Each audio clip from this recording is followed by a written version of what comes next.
يسعد لي مساكم وكل أوقاتكم. اليوم وصفتنا ديت بارك. أول شي بحتاج تمر منزوع النواة، بمسك الحبة بفردها مثل هيك وبحطها على ورقة الزبدة،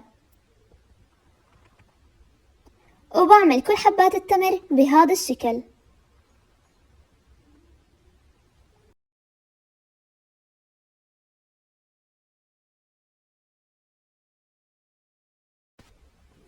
راح أضيف هلأ شوفان، إذا ما عندكم تقدروا ما تحطوا.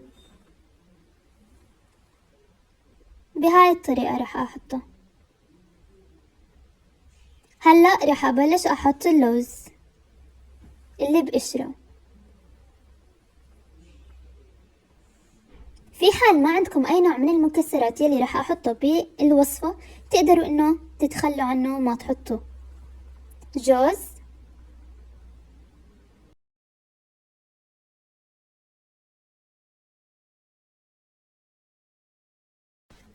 راح أحط هلأ زبيب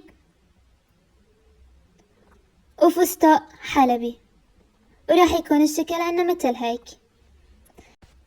هلأ أنا دوبت دارك شوكولات وراح أبلش أضيفها بهذا الشكل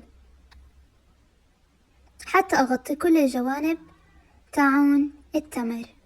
هلأ راح أضيفها بالفريزر لمدة نص ساعة أو ربع ساعة حتى تجمد معانا بهاي الطريقة، وببلش أقطع فيها. وهيك وصفتنا بتكون خلصت معانا لليوم. صحتين وألف عافية على قلوبكم كلياتكم. فضلا وليس أمرا لا تنسوا الاشتراك بالقناة وتفعيل زر الجرس ليوصلكم كل شي جديد. مع السلامة.